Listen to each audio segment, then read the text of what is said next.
Welcome guys, welcome to my YouTube channel awareness of knowledge یا knowledge of awareness میرا چینل کا نام ہے۔ جو آج ہمارا ٹاپک ہے وہ سیرت طیبہ پہ ہے۔ سب سے پہلے میں آپ کو اس کی ڈیٹیل بھی بتاؤں گا، اس میں بیعت رضوان کے بارے میں بتاؤں گا، حضرت عثمان کے بتاؤں گا، پس منظر بتاؤں گا، قرآن کی روشنی میں اس کو بتاؤں گا۔ میں آپ کے سامنے بیان کرتا رہوں گا۔ چلیں آپ اپنی کاپی پینسل نکال لیجئے، آپ اپنی کتاب جن کے پاس ہے وہ نکال لیجئے۔ ہم اپنا لیکچر شروع کرنے لگے ہیں۔ تو اس کے بعد ہم اپنا لیکچر کے بعد جو ہمارا سب سے پہلا جو ٹاپک ہے وہ سیرت طیبہ ہے۔ پہلے بھی ہم نے 2 ٹاپکس پڑھے ہیں، تو جو ہمارا آپ کا ٹاپک ہے وہ ہم شروع کرنے لگے ہیں۔ جو ہمارا ٹاپک ہے وہ یہ ہے کہ سیرت طیبہ، اس میں صلح حدیبیہ کے بارے میں آ جاتا ہے۔ صلح حدیبیہ کا یہ ہے کہ 6 ہجری میں مسلمان اور کفار مکہ کے درمیان ایک معاہدہ ہوا جو تاریخ میں صلح حدیبیہ کے نام سے مشہور ہوا۔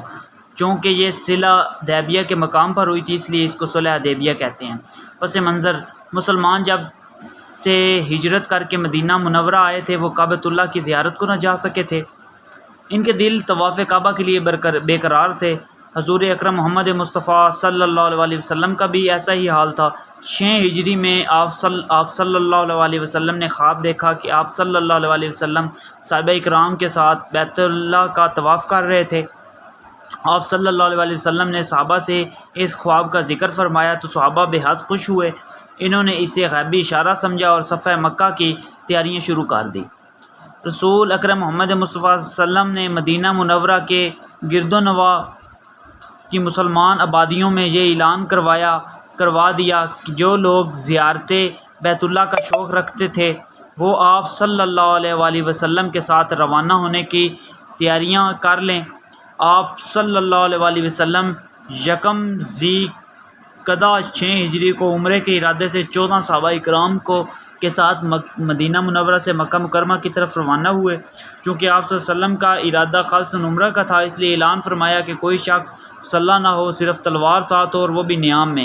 آپ صلی اللہ علیہ وسلم اور صحابہ اکرام نے قربانی کے جانور ساتھ لیے احرام باندھے اور مکہ مکرمہ روانہ ہو گئے۔ آپ معروف راستوں سے ہٹ کر ان جان راستوں سے ہوتے ہوتے مکہ مکرمہ سے ایک منزل کے فاصلے پر حدیبیہ کے مقام پر جا پہنچے، مگر قریش مکہ نے مکہ مکرمہ میں داخل کی اجازت دینے سے انکار کر دیا۔ حضرت عثمان کی مکہ روانگی، قریش مکہ کی سرکشی اور ہٹ دھرمی دیکھ کر حضور صلی اللہ علیہ وسلم نے حضرت عثمان کو اپنے سفیر بنا کر اہل مکہ کی طرف بھیجا تاکہ وہ کفار مکہ کو سمجھائیں کہ مسلمان جنگ کے ارادے سے نہیں بلکہ بیت اللہ کی زیارت کے لیے آئے ہیں۔ حضرت عثمان 3 دن تک قریش مکہ کو سمجھاتے رہے مگر ان پر اثر نہ ہوا۔ آپ صلی اللہ علیہ وسلم اور تمام صحابہ کی واپسی کا انتظار کر رہے تھے کہ افواہ پھیل گئی کہ کفار مکہ نے حضرت عثمان کو شہید کر دیا گیا ہے۔ بیعت رضوان، رسول اکرم محمد مصطفیٰ صلی اللہ علیہ وسلم کو جب حضرت عثمان کی شہادت کی خبر ملی تو آپ نے حضرت عثمان کے خون کا بدلہ لینے کے لیے صحابہ سے بیعت لی۔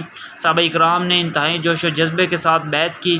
حضور صلی اللہ علیہ وسلم نے خود اپنے دست مبارک کو عثمان کا ہاتھ قرار دیا کہ حضرت عثمان کی طرف سے بیعت لی۔ آپ بیعت کے وقت ایک درخت کے نیچے بیٹھے تھے، اس کے بیعت کو بیعت رضوان کہا جاتا ہے۔ قریش مکہ اپنے جاسوسوں کے ذریعے مسلمانوں کی صورتحال سے باخبر رہتے تھے۔ جب ان کو معلوم ہوا کہ مسلمانوں نے حضرت عثمان کا بدلہ لینے کی قسم کھائی ہے تو وہ ڈر گئے۔ انہوں نے نہ صرف حضرت عثمان کو واپس مسلمانوں میں پہنچا دیا بلکہ اپنے ایک سفیر سہل ابن عمرو کو بھی صلح کی شرائط طے کرنے کے لیے آپ صلی اللہ علیہ وسلم کی خدمت اقدس میں بھیجا۔ اس نے خاصی طویل گفتگو کی تاہم صلح ہو گئی۔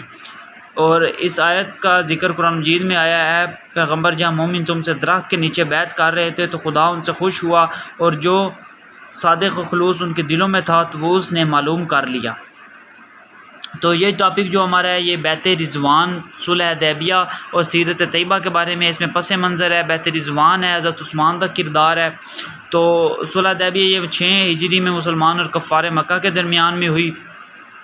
آپ میں یہ ٹاپک میرا نالج آف اویئرنیس چینل ہے، اس پہ ہے، یوٹیوب پہ، آپ اس کو جا کے دیکھیں، اس کو بار بار پڑھیں، اس کو سمجھنے کی کوشش کریں۔